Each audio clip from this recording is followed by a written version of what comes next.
বাবা এদিকে আসো। এদিকে আসেন, হয়েছে মাহি?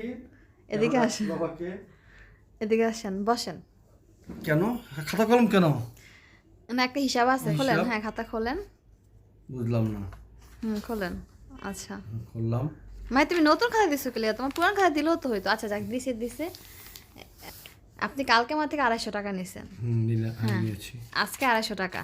আচ্ছা এখন লেখেন 250 লেখেন, 250 আবার নিচে লেখেন। হ্যাঁ 250 হ্যাঁ।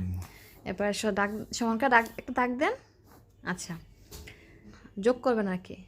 হ্যাঁ পাশে দান 1 মিনিট। পাশে পাশে 10 এই হাত দিয়ে কত? 4। হ্যাঁ 4 লেখেন। ও মা, 41 হয়ে গেল। আমি তো কয় টাকা পানা? তুমি বলো না কে? ঠিক আছে তো যোগ? একদম হিসাব হ্যাঁ, তুমি আমার থেকে কথাটা ক্লিয়ার না ভেজাল আছে? কোনো ভেজাল আছে? ভেজাল আসবে আছে। তুমি আমার থেকে এই 100 টাকা পাইবে। 4100 টাকা পানা আপনার কাছে আমি। আচ্ছা, ঠিক আছে? কিস্তি করে দিয়ে দেবো। কিছু না, আমার এই টাকাটা কালকে চাই আমি। ঠিক আছে কালকে যে আমার টাকাটা আমি পেয়ে যাই। আচ্ছা ঠিক আছে। আচ্ছা ঠিক আছে এবার রাখেন। আর হিসাব করতে বোনেরা নিয়ে ভাবতে হইব না আপনার। হিসাব করতে কি ধরনের খাইলাম।